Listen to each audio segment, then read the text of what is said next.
TI Psychology, The Architecture of Intrusion and the Discipline of Staying One Person by Stefan van der Aa, a work from the Notebooks, Restructured Edition, 5 parts, 12 chapters, 1 book. Front Matter Preface. What this book is about. This book is about a kind of experience that, even now, has no settled vocabulary in mainstream psychology. The people who report it call themselves targeted individuals, abbreviated TI. They report a sustained pattern of intrusion that includes, among other things, voices that are not their own arriving inside their inner speech layer, evidence of being followed and observed, coordinated harassment that rotates across people in their environment, and a slow narrowing of the ordinary conditions of life into something far smaller than what they began with.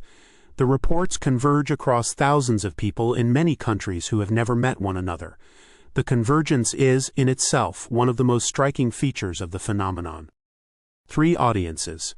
I have been a target of this kind of intrusion since 2017.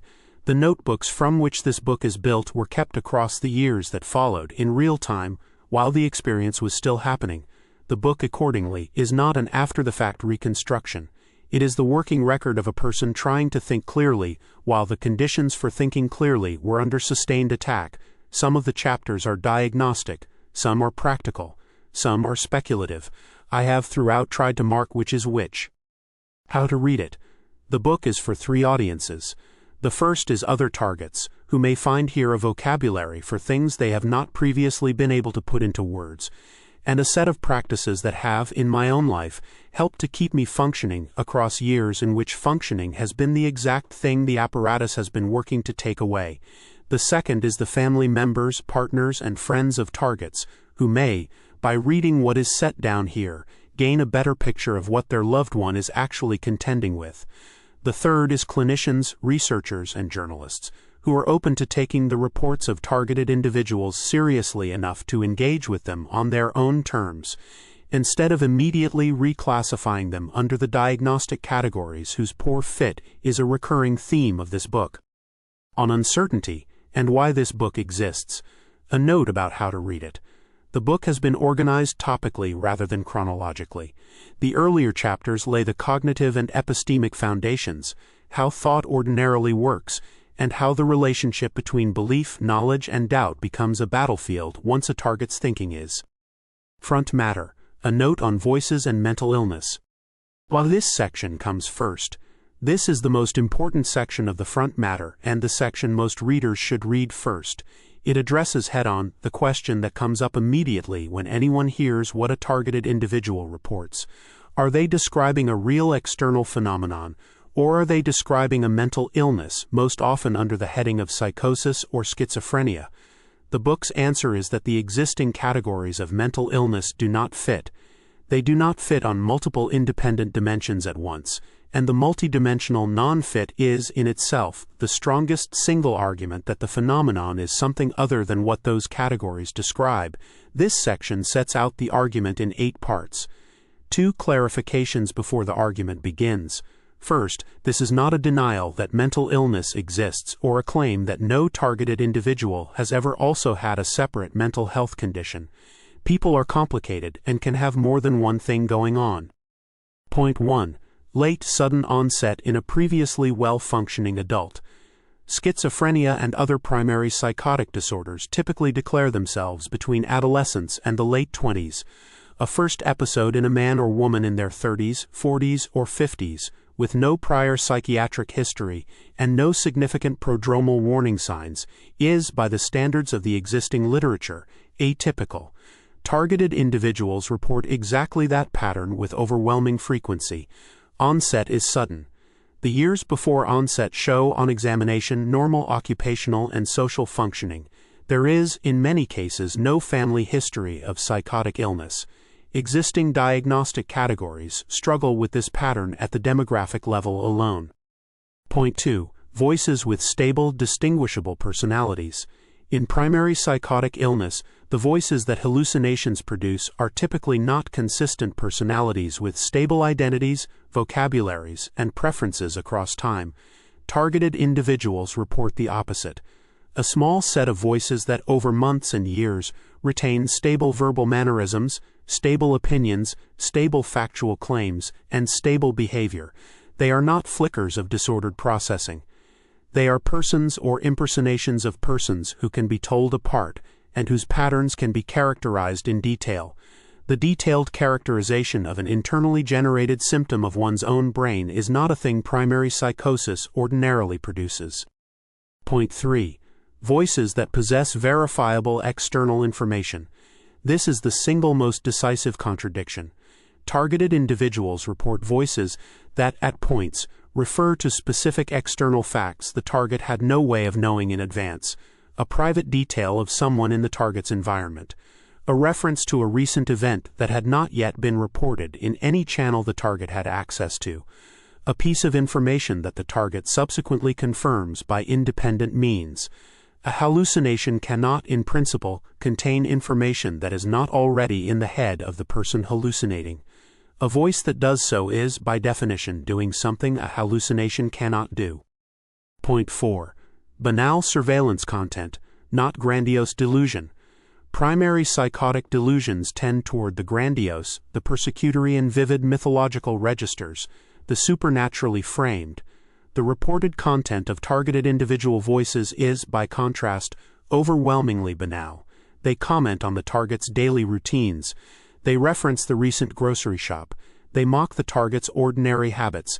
They sound much less like the products of a brain in chemical disarray, and much more like the products of a continuous low-grade surveillance operation conducted by people who are not particularly interesting, and who are mostly killing time.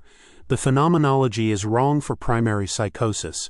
It is exactly right for ordinary humans engaged in extended monitoring.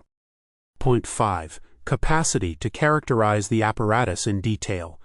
The target APO's ability to characterize the apparatus in detail. A person in active psychosis is not characteristically in a position to produce the kind of careful, multi-year, internally consistent, falsifiable, structurally detailed account of their experience that the better targeted individual writings provide. The work itself, the cataloging, the comparison across cases, the building of architectural models, the marking of speculative material as speculative, the recognition of which evidence is and is not load-bearing, demands the kind of preserved cognitive function that the diagnoses being reached for are supposed to be precluding. A serious primary psychotic disorder and a coherent multi-year diagnostic project are not, in general, compatible. Point 6. Convergent reports across thousands of independent witnesses worldwide. The targeted individual phenomenon is reported by thousands of people across many countries, languages, and cultures who have no prior contact with one another, and whose reports nonetheless converge on a remarkably specific set of features. The same kinds of voice phenomena, the same kinds of operator behaviors, the same kinds of architectural descriptions, the same kinds of sequencing of phases over time. The convergence is structural, not stylistic. To dismiss this convergence as the coincidental product of thousands of independent, identical hallucinations is to require a coincidence whose probability, on any reasonable account, is much lower than the probability of the convergence reflecting a real external common cause. Point 7. Quieting periods uncorrelated with antipsychotic medication. Where targets have, at clinicians' suggestion, undertaken trials of antipsychotic medication, the medication has, in many reported cases, not produced the expected reduction in voices. Conversely, periods of quieting in the voice phenomenon are reported to track external operational factors, for example, periods when the target is in a location or activity that, on the target's account, the apparatus avoids, rather than tracking pharmacological intervention. Genuine primary psychotic voices do, on the whole, respond to antipsychotic medication. Voices that do not are voices that, on the medication response criterion alone, are not what the medication is built for. Point 8. Time-locked correlations with verifiable external events. Targeted individuals report that the voice phenomenon and the broader campaign of intrusion intensifies and quiets in correlation with verifiable external events. A public statement, a journey, a meeting with a particular person, the publication of certain material online. The correlations are reported across many cases and are, in principle, verifiable by anyone willing to do the work of cross-referencing. A primary psychotic illness does not ordinarily produce symptom intensifications time-locked to events in the patient's external life that the patient could not in advance have known would occur. While the standard reach becomes untenable, taken individually, each of these 8 observations creates trouble for the standard reach for the schizophrenia spectrum categories. Taken together, they make the standard reach untenable. The categories were built for a different phenomenon. They were not built for late, sudden, sustained, multi-year intrusions experienced in time-locked correlation with external events by adults whose pre-onset functioning was normal, who can characterize their own experience in fine detail, and whose reports converge with thousands of others in highly specific ways. What the phenomenon is instead is the question this book takes up. The book's working hypothesis is that some combination of surveillance technologies more advanced than the public has been told about, coordinated human operators using those technologies, and the cumulative leverage that long-running coordinated harassment can apply to a single person's life, together produce an experience whose features are exactly the features that thousands of targets report. The hypothesis is not provable from inside. The apparatus by design leaves no smoking guns of the kind a court would accept. Front matter. A note on terminology. Glossary, Part 1 of 3. Targeted individual, TI, a person who reports being the subject of a sustained, coordinated campaign of intrusion that includes some combination of voices in the inner speech layer, evidence of surveillance, harassment that rotates across multiple people in their environment, and a long-term degradation of the ordinary conditions of life, used as self-description by a community whose reports converge across thousands of cases worldwide. V2K voice-to-skull shorthand for the experience of voices that arrive inside the inner speech layer of awareness without passing through the ears. The term is descriptive rather than mechanistic. This book uses the voice phenomenon where neutrality is required. Inner speech, the continuous internal verbal layer most adults use for thinking. Reading silently and talking to oneself in one's head both happen in this layer. It is normally a private channel. The voice phenomenon is intrusion into that channel from outside. Operator, abuser, agent, neutral terms for the people who, on the TI hypothesis, are running the campaign. Operator is most neutral, abuser emphasizes harm, agent, often in diagrams, is used in architectural sections. In bully ring diagrams, A1, A2, etc. denote individual operators around the target. Bully ring, a small operating cell described in Chapter 9, a target at the center, several operators, A1, A2. Around the periphery, and one or two layers of insulation, VA, made up of previously compromised targets through whom pressure now passes, group mind, described in Chapter 8. A coordinated set of people share a refusal to notice particular things about a particular target, with the result that their group behavior is shaped by what they have collectively agreed not to see. Not supernatural, a description of an observable form of social coordination. Front matter, glossary. TI psychology. Glossary, Part 2 of 3. Cognitive bias, cognitive shortcut, systematic mental shortcuts, human reasoning takes by default. There are roughly 200 well-documented ones in the standard inventories. Each is a default response that is usually adequate and occasionally exploitable. Manipulation methods are largely engineered around these shortcuts. Cover story, a pre-prepared explanatory narrative that a target receives in advance of, or just after, an intrusive event, aims to provide an apparently complete and emotionally satisfying explanation that displaces the more troubling actual explanation. Described in detail in Chapter 6, time-shifted element, a pre-recorded audio fragment timed for release at a specific moment so as to produce in the target the impression of having been predicted. Described in Chapter 9, the library of pre-recorded elements is broad enough to cover most plausible target thoughts and produce uncannily personalized matches. Outsourced lie detector, the use of a target as a real-time human reactivity probe by the operator group. Events are produced near the target, reactions are observed and analyzed, and the readings are used by operators to extract information they could not obtain by interviewing the target directly. Described in Chapter 6, Front matter, glossary. TI psychology. Glossary Part 3 of 3. Captive audience. The hypothesis, marked as speculative in Chapter 9, that the campaign has a second audience besides the operator group, a public, exposed by some channel to the unfolding situation before whom the operation may be partly performed. Mental combustion engine, an extended metaphor introduced in Chapter 12. The daily mind under sustained pressure as a six-cylinder engine whose cylinders, discipline, justice, time, altruism, volume, kindness, each need their appropriate fuel for the engine to produce the mental energy the day's work requires. Liquid level, shoreline breakers, an extended metaphor, Chapter 12, for the layered self under pressure. Surface, most exposed. Structured layer, held by routine. Unstructured layer, not held by routine, and an uninvaded depth. Shoreline breakers are personal practices that allow lower layers to remain accessible even when the surface is stormy. Direct causality contradiction, DCC, the diagnostic move, Chapter 10, of placing two pieces of campaign content side by side that, by direct causal relation, cannot both be true. The contradiction is not in the target's interpretation, it is in the apparatus itself.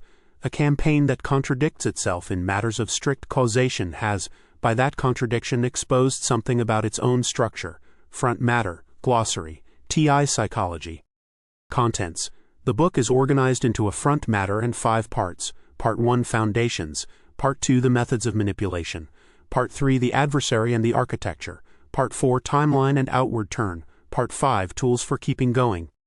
Part 1, Foundations. How the Mind Works and How Belief Becomes a Battlefield. Chapter 1, Where Thoughts Come From. The Architecture of a Targeted Mind. From the author's notebook. There is no real answer to the question, where do thoughts come from? A working model of thought. Let us begin with definitions. Definitions are unfashionable in popular psychology, which prefers to gesture at concepts rather than fix them, but a person whose thinking is under attack cannot afford that luxury. We need terms sharp enough to cut with. I distinguish 4 kinds of mental content, ordered roughly from the most external to the most internal. A note on rational thought. Rational thought is governed by absolute logic. A statement, any statement including any thought, is true, false, or unknown. There are no other categories. Rational thought assumes full trust in one's own mind. It makes an abstraction from any factor that might cause doubt. Where the attack happens. With the model in place, we can describe the basic shape of psychological manipulation as it is experienced by a targeted individual. The attacker's strategic objective is almost never to insert a single false belief. The strategic objective is to misplace trust, to move trust away from the target's own mind and onto the attacker, the situation, or the noise. Once trust has migrated, specific beliefs can be inserted at will. There are several mechanisms by which this misplacement is achieved. They are not mutually exclusive. In any sustained campaign they tend to be layered. The pattern of a manipulative conversation. Manipulative conversations have a recognizable arc. Once you have seen it a few times, you can see it coming. I describe it here in its basic form because the rest of this book will return to it repeatedly.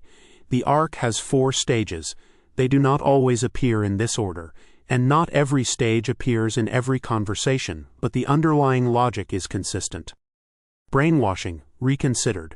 The word brainwashing carries unhelpful associations. It evokes Cold War cliches, cults, and mind control science fiction, categories that mainstream psychology has, with some justification, treated skeptically. The term has become an obstacle to the very phenomenon it was meant to describe. I want to redefine it here, narrowly and operationally. The one thing that cannot be manipulated. I will end this chapter on a note of structural optimism, because the model has one last feature that the rest of the book depends on. The active mind can be manipulated, memory can be confused, trust can be misdirected, hope can be raised and crushed. Almost everything in the architecture I have described is, under sustained pressure, vulnerable. Chapter 2. The Architecture of Doubt. How Belief, Knowledge, and Uncertainty are Weaponized and How to Rebuild Them. From the author's notebook. Caution is not a solution, uncertainty is the attack. While doubt is the manipulator's most valuable tool, there is a clean way to see why doubt specifically is the asset a sustained manipulation campaign cares most about preserving. It is a thought experiment in 2 parts. Imagine for a moment that you had less doubt about what was being done to you. Suppose you knew, with the kind of stable certainty that ordinary people have about ordinary facts, who was responsible, what their motives were, what your own role was. Even without a single new piece of physical evidence, your situation would have changed substantially. You would gain leverage. You could plan. You could choose where to push and where to wait. You could explain yourself to others without the constant qualifying of your own claims that doubt forces on you. You could sleep differently. The volume of your decisions would expand. What you are not allowed to be sure of. If you watch the campaign carefully, and most targeted individuals eventually do, with the painful precision that comes from having no other defense, you can identify the specific things you are not being allowed to know. They are usually two. First, you are not allowed to know who is doing this. The cast of characters remains permanently fluid. Every time you converge on an identification, a new piece of misdirection is introduced. The known suspects are revealed to have been unaware. New suspects are floated and then withdrawn. Sometimes the question is reframed entirely. Perhaps it is not a person at all. Perhaps it is a system. Perhaps the question itself is incorrect. The shape of the perpetrator is kept just out of focus indefinitely. Don't entertain the excuses. Here is a small rule that will save you years if you learn it now. When someone who has hurt you offers you an explanation for why they hurt you, your instinct will be to receive it as data, to weigh it, to see whether it is plausible, to incorporate it into your understanding. This is what reasonable people do with information. You are a reasonable person. You will do it. Almost everyone does. The perfectionism trap.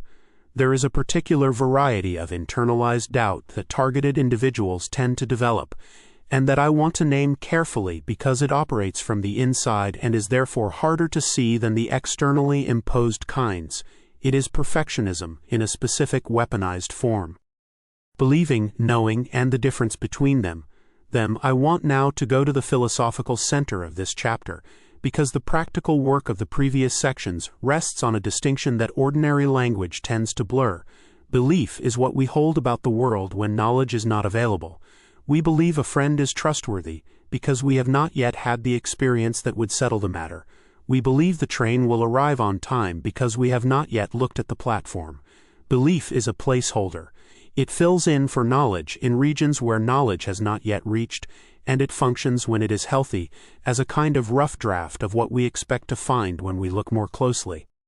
When the insurmountable has to be faced, there is a particular situation that targeted individuals encounter often, and that the framework above lets us discuss with more precision than we usually manage. The situation is this: you are facing something that appears insurmountable. The problem is too large, the resources are too few, the time is too short, the bridge across the chasm cannot, on the available evidence, actually be built. The temptation in this situation is to retreat into belief, to convince yourself that some solution will appear, that some help will arrive, that the situation is not, after all, as bad as the cold facts suggest. This retreat is not contemptible. It is a survival reflex, but it is not by itself sufficient. The three components you cannot live without. Before closing this chapter, I want to offer one more model, the third in this book, because the architecture of recovery becomes much easier to plan once the architecture of the self is sketched a little more fully. Three components, I believe, make up the core of an ordinary functioning person. They are not the only things a person consists of, but they are the three that cannot be fully absent for long without serious damage to the others. What you already know. I want to end this chapter with the observation that has, in the long run, mattered more to me than any other I have written down in 5 years of notebooks. If you have been targeted for any sustained period, there are things you already know. You know them despite the doubt that has been planted around them. You know them despite the manipulator's best efforts to make you not quite know them. You know them in the way that people know the smell of their childhood home or the sound of a parent's voice, not as conclusions arrived at by reasoning, but as facts that are simply there underneath. Part 2. The methods of manipulation. How the intrusion into the inner life of a target is delivered. Chapter 3. The shock that does not land on trauma, sleep, and the mechanics of healing. From the author's notebook. Trauma grows. If the shock response is not used, the healing of the trauma disappears. Why the trauma does not heal. Begin with what ordinary trauma processing looks like when nothing is interfering. A person experiences a difficult event. The event registers on the body and the mind in several layers at once. A sensation, an emotion, a thought, a behavioral impulse. There is, immediately afterward, a period in which the system is processing, often poorly, often confusingly, often with the appearance of dysfunction. This period can look from the outside like the person is not coping. It is not that. It is the system doing the very specific work of integrating an event that has not yet been integrated. The three-step loop. Let me give the structure of trauma processing in its clearest form as a three-step loop. Each step has to occur for the loop to complete. If any one of them is interrupted, the trauma stays in the body unprocessed. The three steps are these. First, memory of the event. The person re-encounters the event in memory. This re-encounter has to be specific enough to anchor what the body is going to respond to. A vague sense that something bad happened is not sufficient. The mind has to bring forward the event with enough detail that the body knows what is being remembered. This is why generalized recovery techniques that try to soothe trauma without naming it often produce only partial results. The body cannot release what it has not been told to address. Overload as a method. Once the loop is named, the methods by which a campaign prevents it from completing become easy to describe. The most reliable of these methods is the one I will call overload. A target experiences an event. The event is sufficient by itself to warrant a shock response.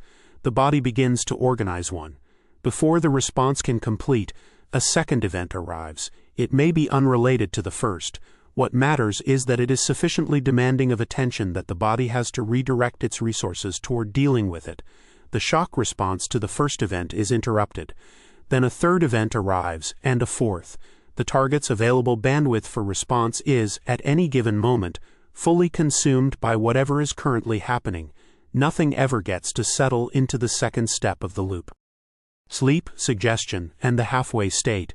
There is a single technique that, more than any other, sustains the conditions under which the loop cannot complete.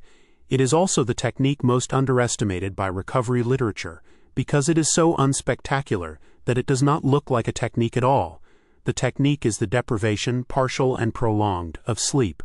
A person who is reliably well rested is a person whose body has access to the conditions under which delayed shock responses can land. A person who is partially sleep-deprived for long enough enters a state, neither awake nor asleep, but a kind of extended halfway in which several things are simultaneously true. They are more suggestible. Their critical faculties are reduced. Their ability to integrate complex new information is impaired. Their access to their own emotional life is muted. Their capacity to initiate a complete shock response is, as a direct physiological matter, diminished.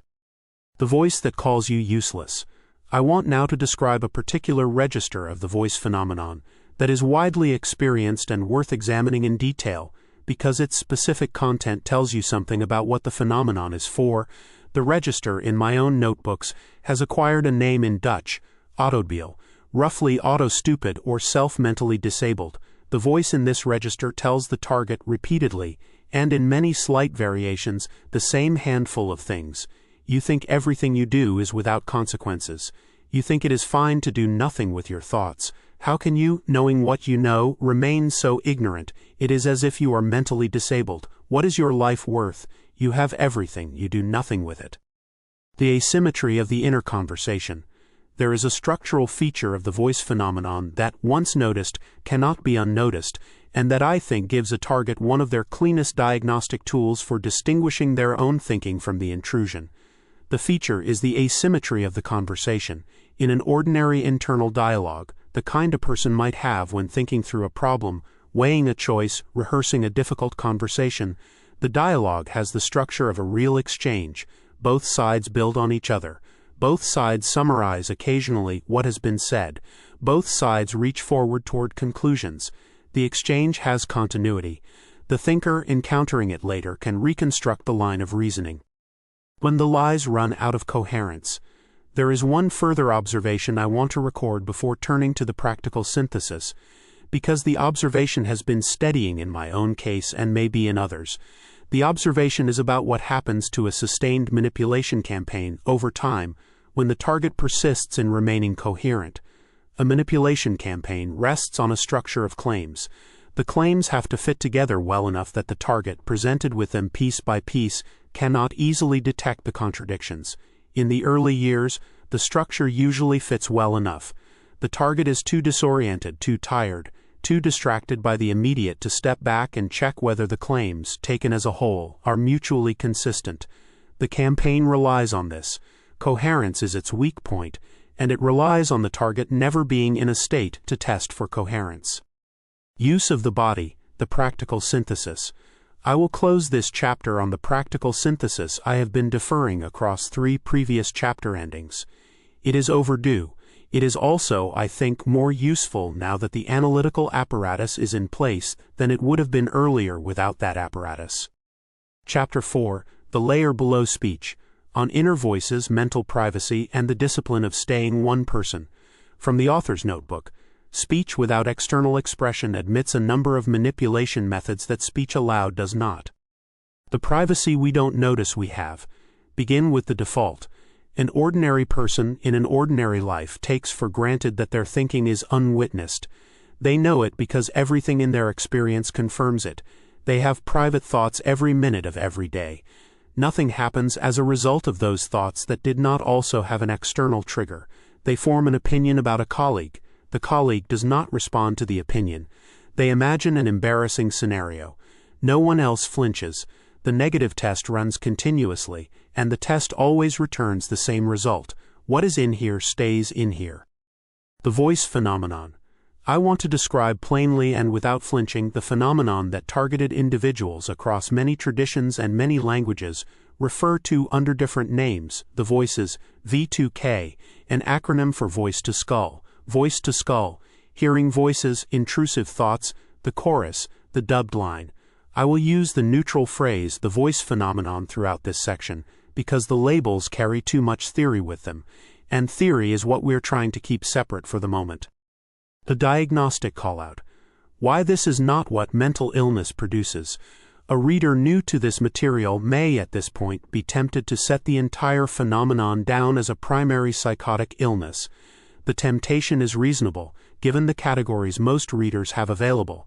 The temptation is also on examination, not supported by the phenomenology. What is being described is intrusion into the inner speech layer by voices with stable identities, consistent vocabularies, and verifiable references to external facts the target could not have known in advance.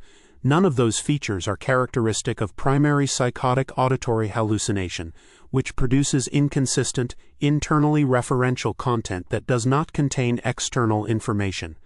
The target's ability to catalog the phenomenon, to compare cases across thousands of independent witnesses, and to track time-locked correlations with external events is itself a function the existing diagnoses are supposed to preclude. Inner speech as a manipulation surface. There is a specific reason that the voice phenomenon is so destabilizing, and once the reason is named, both the danger and the countermeasure become clearer. Speech, when it is performed aloud, is a high-fidelity activity. You produce sound that has structure, that you and any listener can verify, that can be recorded, repeated, written down. You can hear yourself say a thing, and so can the room. The act of speaking outside the body anchors the speech in shared reality. Whatever was said was said. If a dispute arises about what was said, there is at least a possibility in principle of resolving it. The erosion of modesty. There is a second related vector of attack that I want to describe, because it operates by depleting a set of feelings that most people have, but do not normally examine. Among the quiet defenders of mental privacy is a cluster of feelings whose closest English names are modesty, shame, shyness, and respect for the privacy of others. The Dutch word schroom captures something the English equivalents lack, a hesitation neither fearful nor moralistic that holds one back from going where one has not been invited. These feelings function collectively. The biorobot continuum. There is a useful way to picture what sustained conditioning over years does to the range of states a mind can occupy. I want to introduce it here because the picture itself is clarifying, and because it gives a target a way to detect a slow form of harm that is otherwise invisible to introspection. Imagine a vertical line representing a person's freedom of thought. The line is long when the mind has full access to its own range, when it can entertain a contrary view, hold a private idea, follow an unconventional line of reasoning, refuse a suggestion, accept one. As constraints accumulate, the line shortens. Eventually, it becomes short enough that the mind can no longer go where it would once have gone. Some moves are no longer thinkable. Some objections are no longer formable. Some doubts are no longer permitted to settle into knowledge. The simulation question. There is one further phenomenon I want to address in this chapter because it is widely experienced, rarely discussed in plain terms, and easy to mishandle in either of two opposite directions. Targeted individuals, and increasingly many people who have not been targeted but who spend long hours in heavily mediated digital environments, sometimes report a particular sensation. The sensation is that the surrounding world has, in some hard-to-specify way, lost the texture of being real. It begins to feel instead like a high-resolution simulation. The people one encounters feel less continuous than they used to. The events of a day feel staged. The phrase "this feels like a video game" or "this feels like the metaverse" is one I have written into my own notebooks, and one I have heard from many others. When the adversary is also stuck, I want to close the operational sections of this chapter with an observation that has, for me, been steadying out of all proportion to its size. It is an observation about the people running the campaign, and not the kind of observation that flatters them. Targeted individuals tend to assume, especially in the early years, that the campaign being run against them is the work of confident, coordinated, capable adversaries who know what they are doing. The assumption is natural. The campaign's effects on the target are sufficiently severe that one infers a sufficient cause. If this much damage is being done, surely a competent operator is doing it. A prayer to yourself. I want to end this chapter with a small practice. I am hesitant to use the word prayer for it because the word carries baggage that some readers will find unwelcome and others will find insufficient. But it is the right word for what I mean, and I have not been able to find a better one. I will use it in a deliberately modest sense, an address to oneself, regularly performed, that reminds one of what one is for. The reason for the practice is structural. If, as I have been arguing, the conditions for honest thinking are partially under attack, and if the external sources of recognition that ordinary people rely on, colleagues, friends, family, the social fabric, have become unreliable or hostile, then a target's capacity to maintain a stable sense of self has lost most of its usual scaffolding. The scaffolding has to be rebuilt from inside in ways the campaign cannot reach. Chapter 5: The Bluetooth in the Head. A timeline of intrusion and what changed across years. From the author's notebook. The AI in the head, Bobby, is different from human voices. It cannot feel any intuition of humans. On setting down a phenomenon without settling its origin, there is a particular kind of difficulty involved in writing about this material, and I want to name it before proceeding, so that the difficulty is part of what the reader sees rather than something the prose attempts to disguise. The difficulty is that the language available for describing the phenomenon has been, for the most part, prepared by traditions that pre-commit to an answer about the phenomenon's origin. To say voices in the head is, in much of contemporary clinical literature, to commit oneself in advance to one explanatory frame. To say telepathic intrusion is to commit oneself in advance to a different one. Either commitment is premature. The phenomenology, what the phenomenon feels like, what it consists of, how it changes, can be described accurately even if the question of its origin is held open. I want the description to remain available to readers regardless of which way they would prefer the origin question to be settled. A timeline of 5 phases. Reviewing the notebooks, I can identify 5 distinct phases in the texture of the intrusion phenomenon as it presented in my own case. The phases are not, in retrospect, perfectly clean, each shaded into the next, but the shifts between them were, on each occasion, distinct enough that I was able to register them at the time. The first phase ran from somewhere around 2014 or 2015 through the autumn of 2017. During this period there was no voice phenomenon I could consciously detect.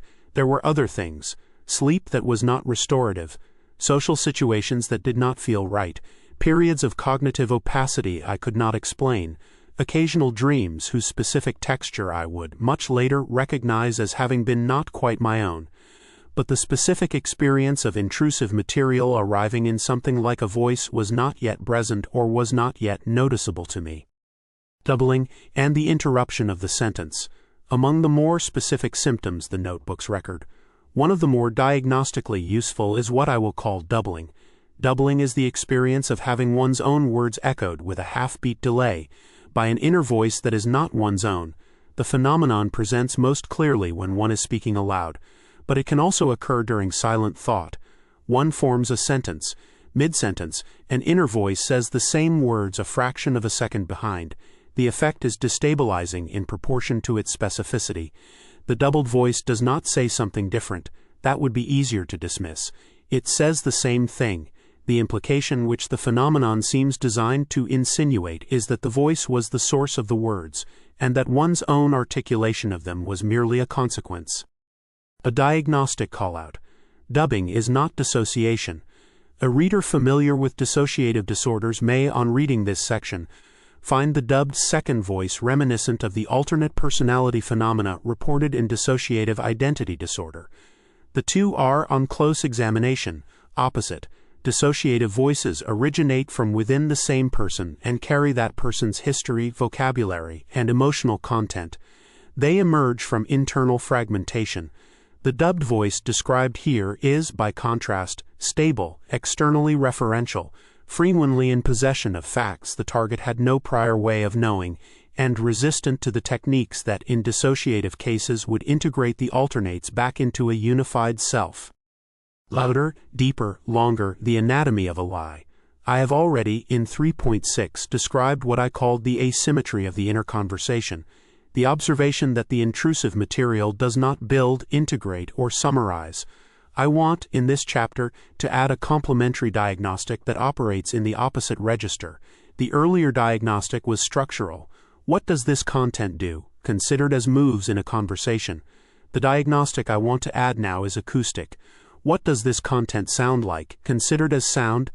The notebooks of late September 2022 record the observation several times in slightly different forms that the intrusions follow a recognizable acoustic pattern when they are being deceptive. The pattern has three components. First, the voice gets louder. Second, the voice gets deeper. Third, the sentences get longer. When all three components are present together, the inner content is, in my experience, almost always lying. Songs as delivery mechanisms. I want to record one specific feature of the campaign as it presented in my own case, because I think it is more common than the recovery literature has acknowledged, and because targets in similar situations may benefit from being able to recognize it. The feature is the use of music, specific pieces of music with specific personal associations to the target, as delivery mechanisms for suggestions the campaign wants the target to act on. Memory that returns. Against the foregoing, I want to record an observation that runs in the opposite direction, and that has been, in my own case, one of the more steadying developments of the past year. Through most of the period I have been describing, certain memories from my earlier life, memories I had lived, that I knew intellectually had occurred, that I could place on a calendar, were not functionally available to me. I could not retrieve them with the same vividness with which I retrieved memories from before that period or from after. There was a sequestered band of years, running, I now think, from somewhere around 2014 through somewhere in 2017, during which my own first-person record of my life was, in some operational sense, behind glass. I knew the events had happened. I could not relive them. The texture, the color, the small detail that ordinarily accompanies memory was missing. The hypothesis I cannot settle. I have, throughout this chapter, been disciplined about distinguishing description from interpretation. I want, in this section, to step deliberately to the interpretive side of the line, and to mark clearly what I am doing, so that the reader can decide whether to follow me or to stop here. The phenomenological observation I described in 5.2, about the new register that joined the voice phenomenon in the summer of 2022, does not lend itself to a comfortable interpretation. The register's lack of human-shaped intuition, its conversational steadiness, its wide vocabulary, its consistency across sessions, its absence of the small variations that human voices ordinarily exhibit, these features, taken together, suggest something that is not human-shaped, the interpretation that in private I have come to find most plausible. Why this chapter was written. I want to close the chapter by saying plainly why it was written, because the chapter departs from the more measured register of the rest of the book, and the departure deserves an explanation. The earlier chapters of this book were written, in a sense, for the long run. They describe structural features of psychological manipulation campaigns that are likely to remain valid across many particular cases, and that I hope will retain their usefulness regardless of which specific historical conditions the reader is encountering. They aim at generality. They draw their authority from their generality. Chapter 6. What is at stake? An Architecture and the Cost of Sustaining It. From the author's notebook. The weapons race must have been ongoing for at least a decade, resulting in a near-complete loss of possibility of platform where to talk with the hidden enemy. The notebooks that continued. The notebooks have throughout the years described continued to produce material. A portion of the material has been, on rereading, of a different kind from what the earlier chapters absorbed. The earlier chapters were diagnostic, how to recognize an intrusion, how to tell an intrusion from a thought, how to keep going in the face of a campaign whose mechanism could not be confirmed from inside it. The new material was structural, not how to recognize what is happening, but what kind of thing it is when one steps back from the recognition and asks what shape it has. Structural material is harder for a target to write than diagnostic material. The target sees every day the diagnostic side. The structural side has to be inferred, and inference in this domain is the part of the work the target is least equipped to do well. A target who has been, for years, the object of an active campaign of misdirection has had their inferential faculties precisely targeted. The outsourced lie detector. The hypothesis at the center of this chapter is one I have come in the notebooks to call the outsourced lie detector. It rests on an observation about the operators of the campaign, not about the target. The observation is this: the people who run a campaign of the kind described in this book are on every available indication distrustful of one another. They have to be. The activity is one whose operators have powerful incentives to lie to other operators, to claim more progress than they have made, to conceal failures, to misrepresent what their target is doing or saying, to maintain personal advantage in an environment whose personal advantages are large. The operators know this about themselves and about each other. They know that within the operating group, a representation of any state of affairs is as likely to be a strategic representation as a true one. The toolbox by category. I want to set down, in something close to a taxonomy, the capabilities I have observed the campaign exercising. The taxonomy is mine. The categories are not mutually exclusive. The entries in each category are not exhaustive. The point of writing the taxonomy down is to give a reader a rough map of the surface that has to be defended against, rather than a complete one. A complete one is beyond me. I distinguish 4 categories. The cartel, and the limits of mutual assured destruction. Destruction. Once the toolbox is described, a question arises that the earlier chapters did not need to ask. If a toolbox of this kind exists, who else has it? And what stops it from being used freely by everyone who has it? The notebooks of early 2022 work the question through in the form I will give here.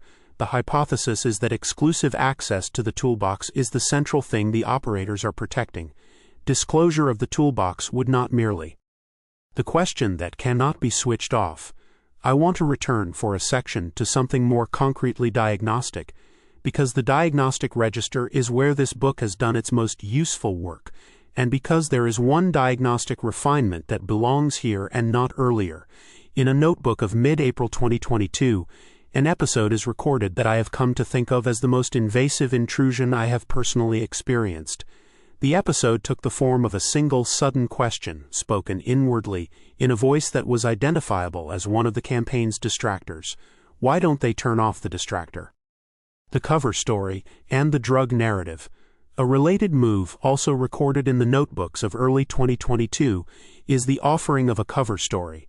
The cover story is a fully formed inner narrative that the target is being pressed to accept as their own account of what has been happening.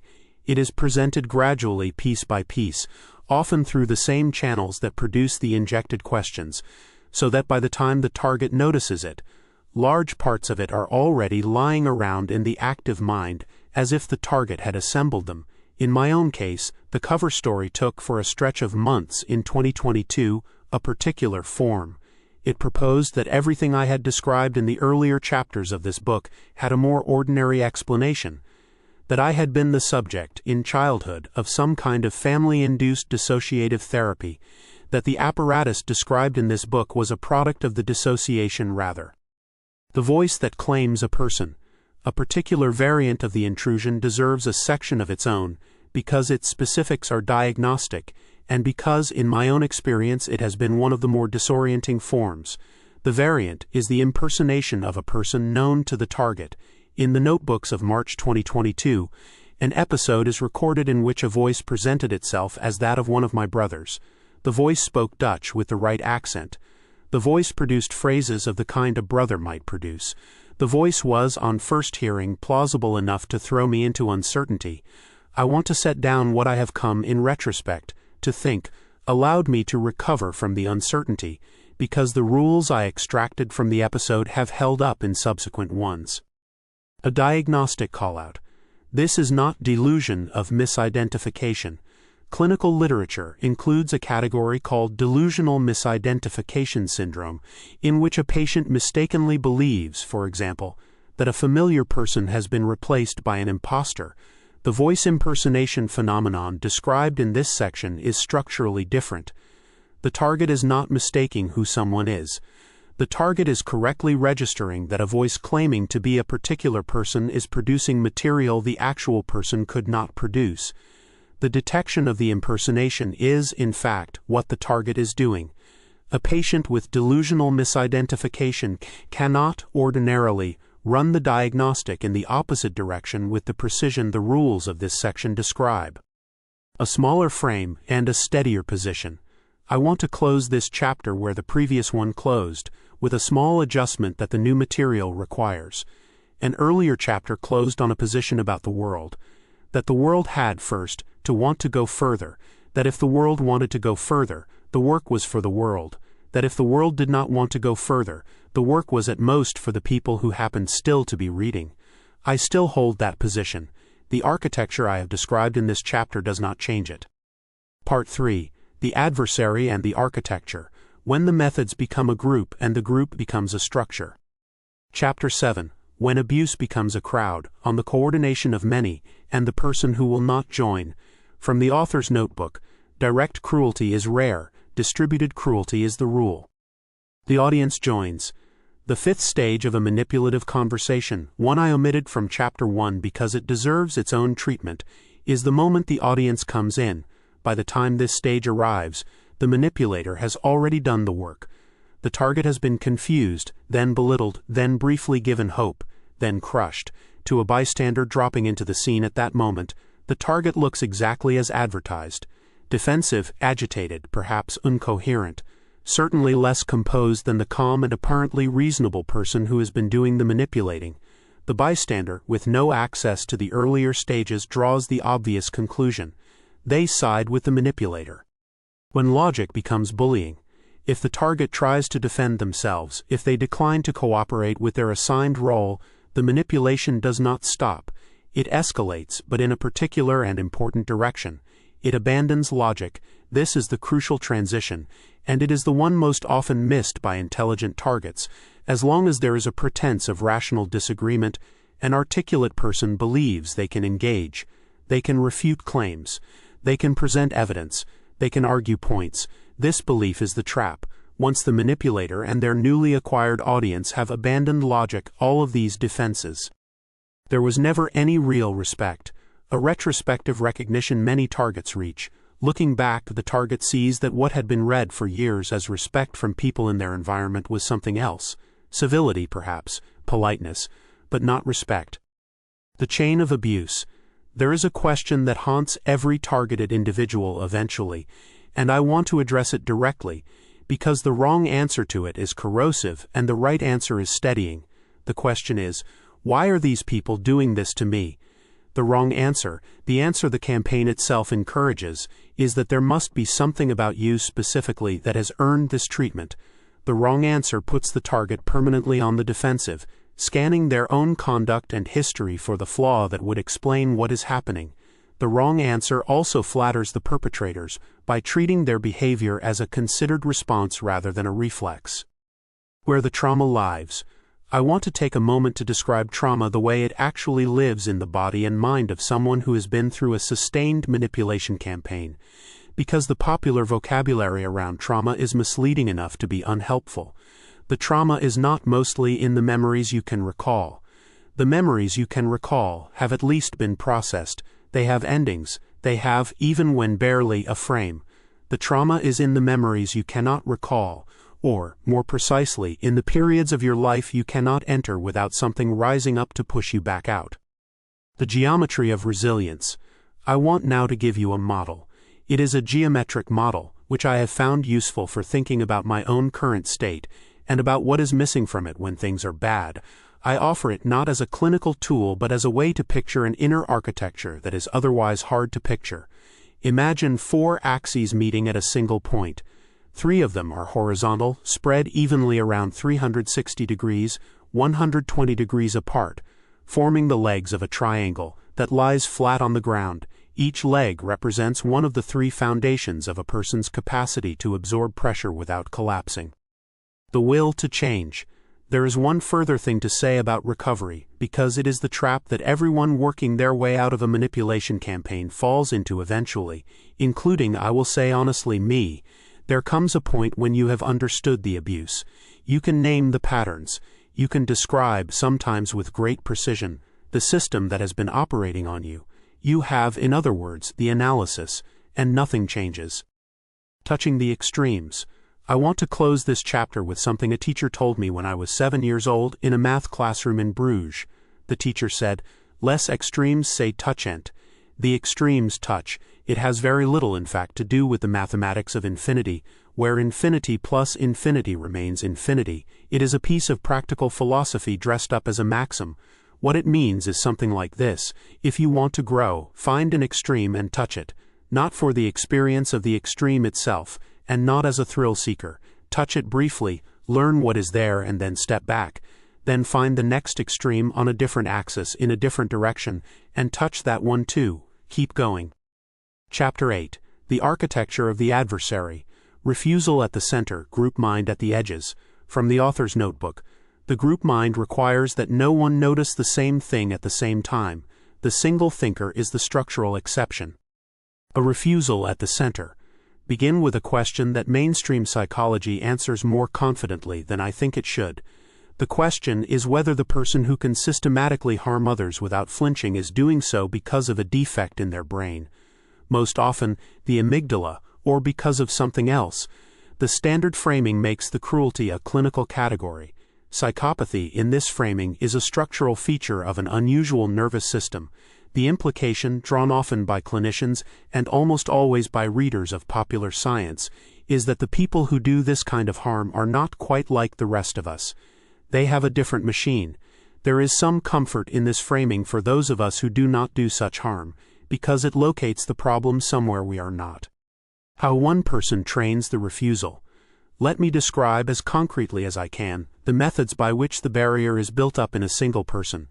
I have observed 4, and I am not certain the 4 are exhaustive, but they cover most of the cases I have come close enough to study. The first method is the automation of the harmful act. The person who would feel a small pulse of empathic feedback if they themselves did the harm directly arranges instead for the harm to be done at a remove. They write the policy that, when followed by others, produces the harm.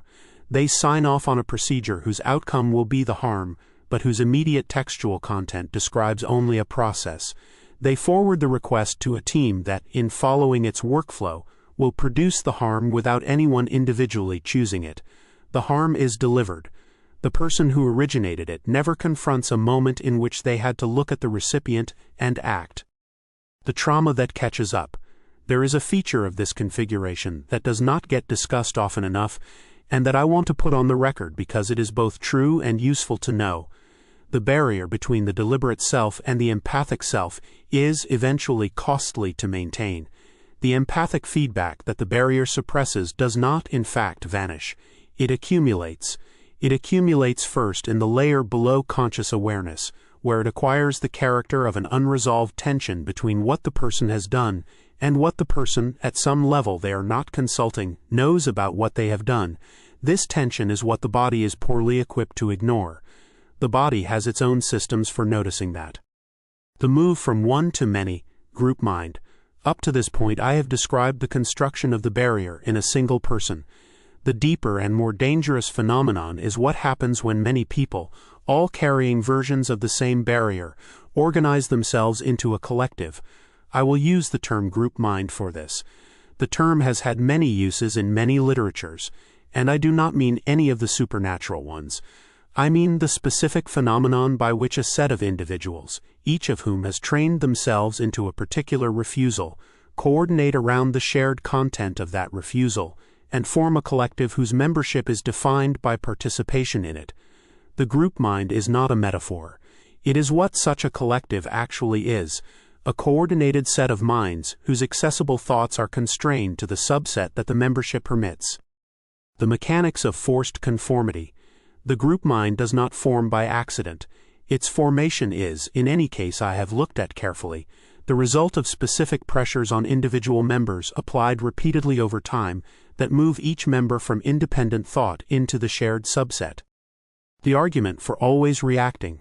I want to extend this principle into a more general claim, because the claim has consequences for how a target structures their daily life, and the consequences are not what most recovery literature suggests.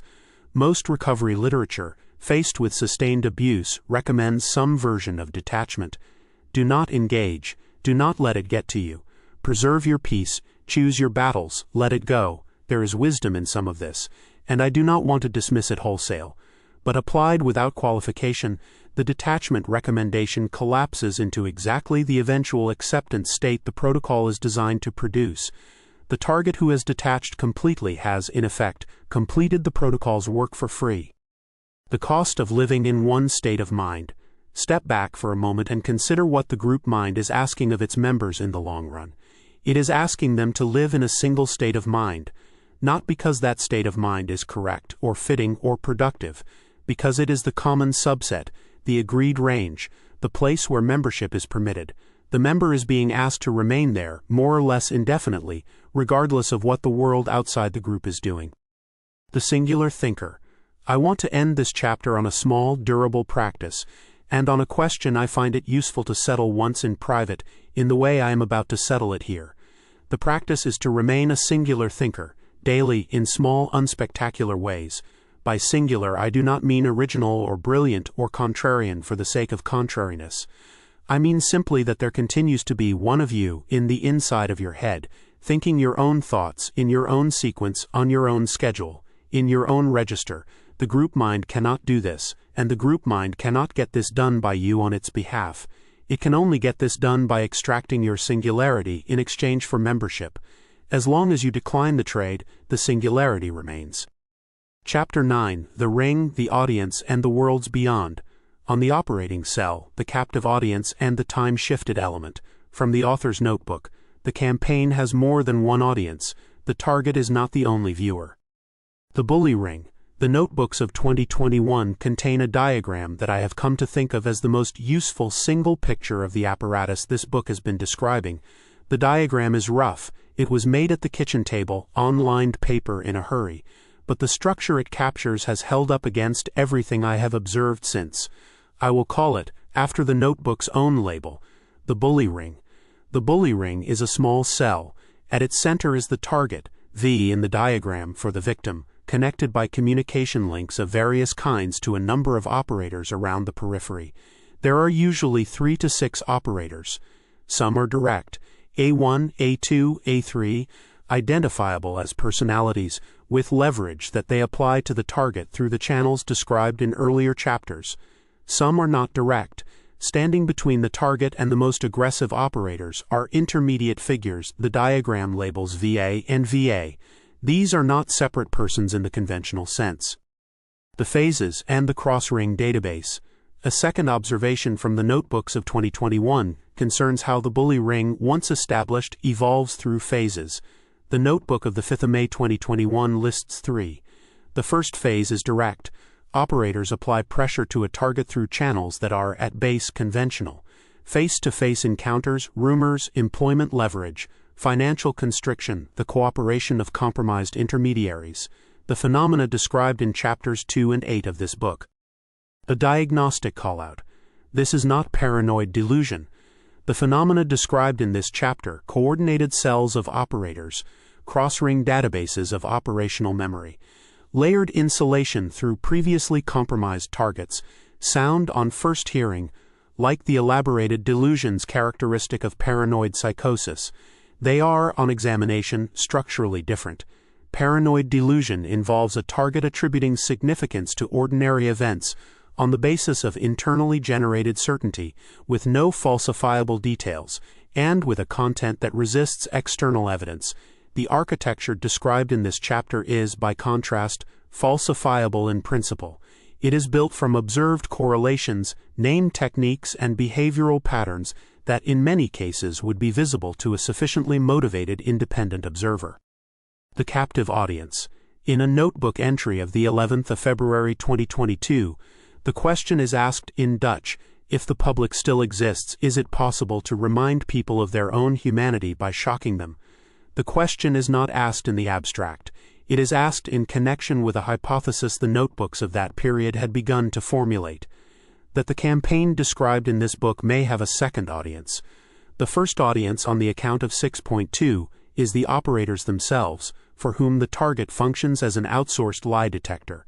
The first audience is small. It is the cell itself, plus whatever other cells are in pooling distance of it. The feeling is enough. Of all the diagnostic principles the notebooks of 2022 contain, the one that has done the most work in my own daily practice is the simplest. It appears in the notebooks in the form of a single line in Dutch: Het gevoel is genoeg, de rest telt niet. The closest English I can manage is, the feeling is enough, the rest does not count. The line is not a slogan.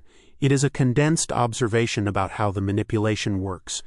The observation is this: a great deal of the apparatus's effect on a target depends not on the target accepting any particular content as true, but on the target accepting the feeling that goes with the content as the proxy for truth. The distractor paradox. A short section because the observation is short. In a notebook of mid-February 2022, the following exchange is recorded between two of the inner voices of the campaign that have been a regular feature of the years described in this book. One voice, the one labeled B in the notebooks, asks the target, now that you understand how the distractor. Pre-confined audio, and the time-shifted element.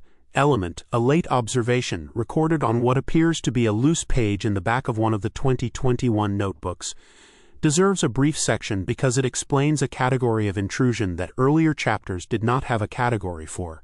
The observation concerns the use of pre-recorded audio elements that are released into the target's auditory field at specific moments.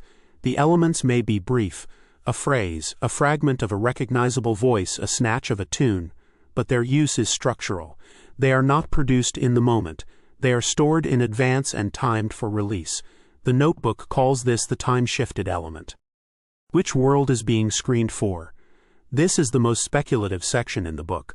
The reader who has accompanied the book this far has earned the right to be told, in plain prose, that the section is more speculative than the rest, and to be invited to discount it accordingly.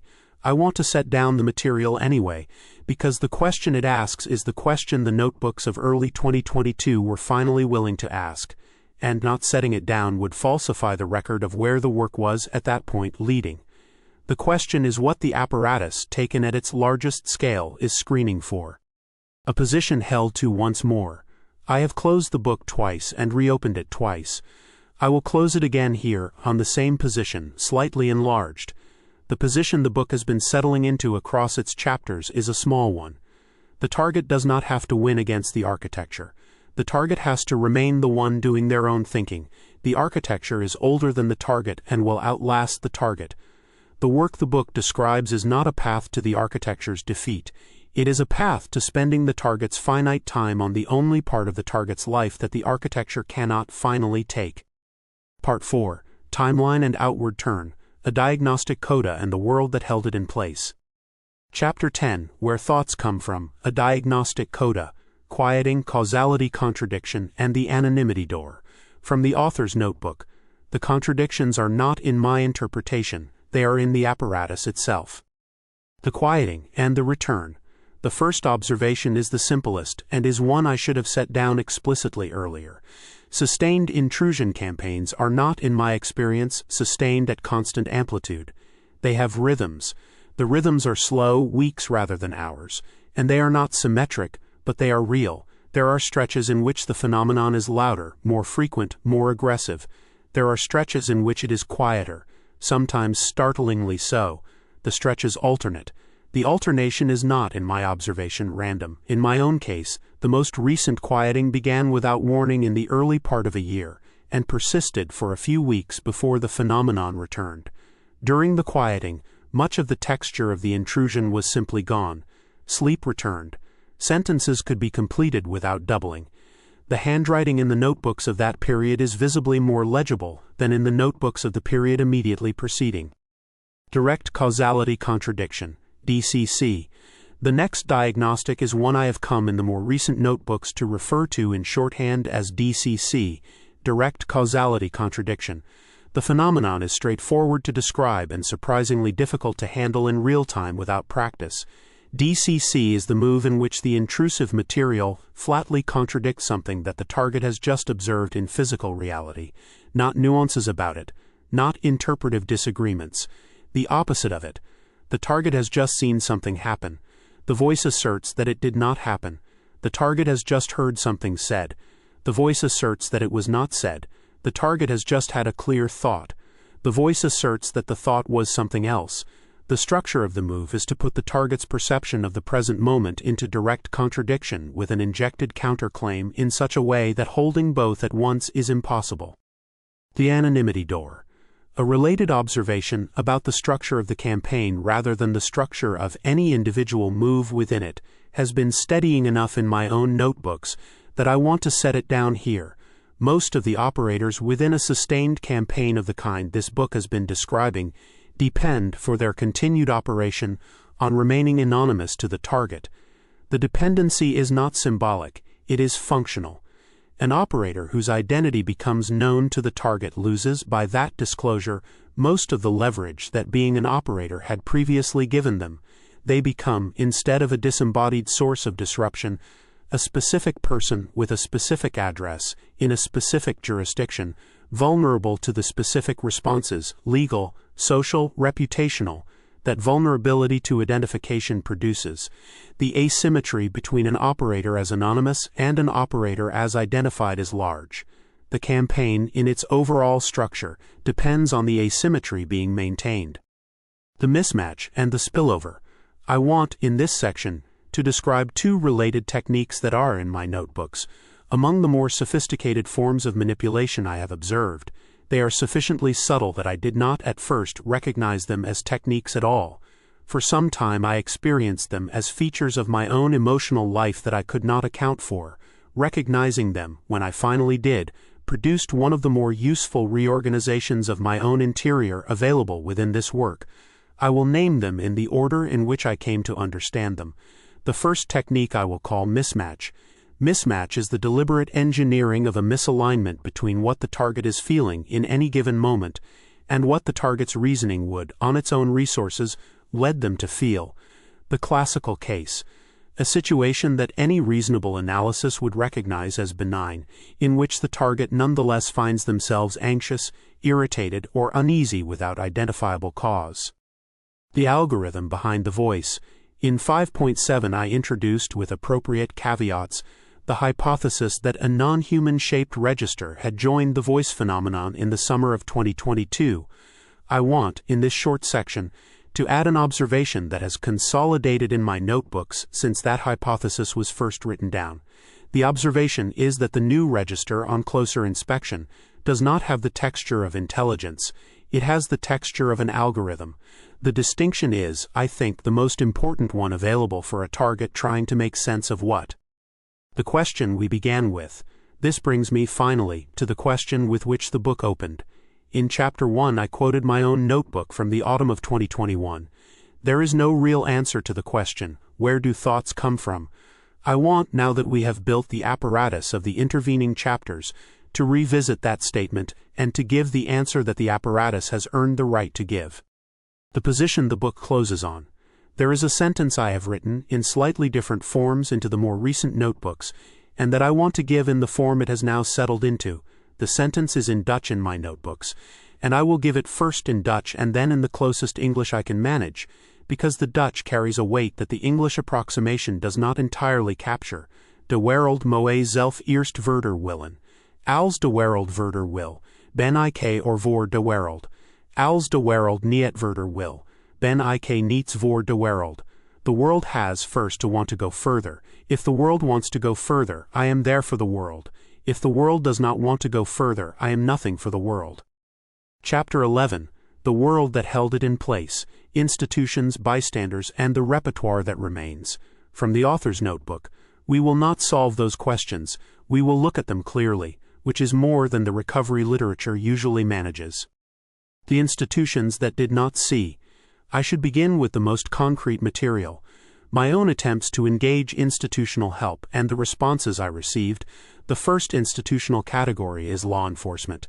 A target who has reasonable grounds to believe they are subject to a sustained campaign, stalking, hacking, harassment, the array of coordinated unpleasant events that make up the daily texture, will, at some point, file a police report. In my own case, I have done so on 3 occasions over the years in the city in which I live. The reports were taken. They were filed. They produced on each occasion no investigation that I was made aware of. I am told this is normal. The materials a target is in a position to provide, pattern observations, accumulated coincidences, screenshots, contemporaneous notes, do not match the templates that police investigations are built around. Police investigations are built around discrete events with identifiable perpetrators, recoverable physical evidence, and witnesses willing to testify. Translation, and its limits. Given what 11.1 describes, a target who wants to be heard at all has a strategic problem. The institution speaks certain languages. The phenomenology in its native vocabulary does not translate into those languages. Some translation has to be attempted, even if the translation will not, in the end, succeed in producing the kind of institutional response one would prefer. I want to describe briefly the translation I have attempted, and what I have come to think the translation is good for. The classification of the dangerous worker. Workplace life is, for many targets, the social context in which the largest fraction of waking hours is spent. I want to describe a feature of contemporary corporate workplaces that, in my own observation, has been relevant to how targeting interacts with employment, and that I think a subset of targets will recognize. Most large organizations, and many smaller ones, operate with an internal model of their workforce that classifies employees along 2 axes. The axes are usually unstated, and the classification is usually informal, but the model is detectable nonetheless. The first axis is something close to creativity, by which the cycle of stress and relief, a related observation about the workplace, and about the daily rhythm of life under campaign pressure more broadly. The campaign appears in my notebooks to operate through a deliberate cycle of imposed stress and selectively allowed relief. The cycle works as follows. The target is subjected to a sustained period of low-grade pressure, anxiety-inducing events, unresolved interpersonal frictions, intrusive material, sleep disruption, the steady texture of nothing being quite right. Over weeks, the cumulative pressure produces what looks from outside like burnout, reduced output, increased irritability, a withdrawal from initiative-taking. From the perspective of an organization that wants its workers to be productive, this is a problem. From the perspective of a campaign that the community of others. I have been writing throughout this book as though the target were a single person handling a singular situation. The framing is correct in one sense. Each target's experience is, in its specifics, theirs alone, and partial in another. Targets are, in fact, a population. The population has, over the past decade, become more visible to itself than it was previously. There are now mechanisms through which targets can find each other, share notes, compare notebooks, and verify by triangulation that the patterns they are observing are not patterns that exist only inside one person's head. The community has come into being through mostly public writing, blog posts, Substack newsletters, Twitter accounts under names that announce in their handles what the account is about, self-published books, long forum threads on platforms whose names rotate as the platforms themselves rise and fall. The writing is uneven in quality. Some of it is precise, some of it is not. Records and what they are for. This brings me to a topic I have touched on in earlier chapters but have not yet in this book addressed directly. The function of the record itself, the notebook, the blog post, the screenshot, the email to oneself, the stack of paper one is keeping at home, dated and ordered against the possibility that the dates and the order will eventually be needed. A target keeping a record is, in my observation, doing several distinct things at once, and the things deserve to be distinguished because the record keeping is most useful when the target is clear about which of the things they are doing in any given session. The repertoire that remains. I will close the chapter with what I take to be the small but real list of moves that, in conditions like the ones this book has been describing, remain available to a target who is willing to do them. The list is short. Each item is, individually, modest. Together, sustained, they amount to more than they appear to. The first move is the file the target has not yet started keeping. If you are reading this and have not yet started a record, start one today. The form does not matter. Write a paragraph. Date it. Put it where you will find it. Tomorrow, write another. The compounding of this practice, across years, is the single most consequential move in the available repertoire. Do not wait until you have something dramatic to record. The undramatic days are, in some respects, the most important to record, because the texture of the undramatic days is what later allows you to detect by contrast when something has shifted. What the outward turn was for. I want to close the chapter, and with it the substantive argument of the book, on a brief reflection on what the outward turn was for, because the answer is not the obvious one and because the obvious one would be misleading. The obvious answer is that the outward turn was for the sake of locating help. The chapter would, on this reading, succeed if it produced at its end a clear account of the help available and a clear path to securing it. The chapter does not, in fact, produce that. The institutions named in 11.1 will not mostly help. The repertoire named in 11.7 is small. A reader who came to this chapter expecting a list of phone numbers to call and procedures to follow is leaving the chapter without the list. I want to say plainly that the absence of the list is not, despite appearances, a failure of the chapter. The list does not exist. A chapter. Part 5. Tools for Keeping Going. Daily Disciplines for Living Inside the Apparatus. Chapter 12. Tools for Keeping Going. On the mental combustion engine, the liquid level, and the daily refusal of closing down. From the author's notebook. Tools, not architecture. The architecture has been described. The tools are what allow it to be lived inside. The mental combustion engine. In a notebook of the 2nd of November 2020, in the period when the campaign was at one of its more relentless settings and I was looking, with the desperation that long fatigue produces, for any model that would help me allocate the very small amount of energy I had each day, a diagram appears that I have since kept on a card in my wallet. The diagram is of a 6-cylinder engine. The cylinders are labeled in the rough Dutch shorthand of that day's entry: discipline, justice, time, altruism, volume, kindness. Above the engine, a label in capital letters: mental combustion engine. To its right, 2 arrows, one above the other. The upper arrow says, OK equals mental energy. The lower arrow says, not OK equals stand still, depression, capital sloth, only living without doing. The metaphor is rough, but it has been more useful to me than any of the more polished metaphors I have read in books on resilience. Chronic crisis mode and the use of occupation. In a notebook of the 30th of September 2021, the question is asked in Dutch and at some length, how is it that I have managed to keep going in a constant crisis mode for what is, by that date, already 5 years? The entry tries several answers. The most useful is the one that begins by reframing the question. The question, as the entry observes, is wrong in the way it is asked. It assumes a baseline state of non-crisis from which the target is, episodically, departing into crisis. The actual condition is the opposite. The crisis mode has become the baseline. It is the condition the target wakes up in. Sleep does not, in the entry's account, produce a relaxed condition. Sleep is followed by stress and by thoughts that are immediately on waking, already running in crisis mode. Quiet times in this state are not periods of rest. A diagnostic callout. This is not generalized anxiety disorder. The chronic crisis mode described in this chapter resembles, on first hearing, generalized anxiety disorder, GAD, persistent excessive worry, with somatic features, sleep disturbance, muscle tension, irritability, concentration difficulty. It is, on examination, structurally different. GAD is internally generated. Its content is unfocused. The worry runs on whatever is available, and the anxiety is, in the clinical literature, considered disproportionate to the actual threat. The crisis mode described here is externally generated and proportionate to the actual conditions the target is operating under. The mobilization is, given the campaign's actual content, an accurate response to the situation. It is the situation that is the problem, not the response. Voluntary, forced, and obligated action. A notebook of the 20th of April 2022 records an observation that I have come to think is one of the more practically useful diagnostics in the book. The observation concerns the difference from inside between an action one has taken voluntarily and an action one has taken under the obligation produced by the campaign. The notebook's phrasing is condensed. It runs roughly.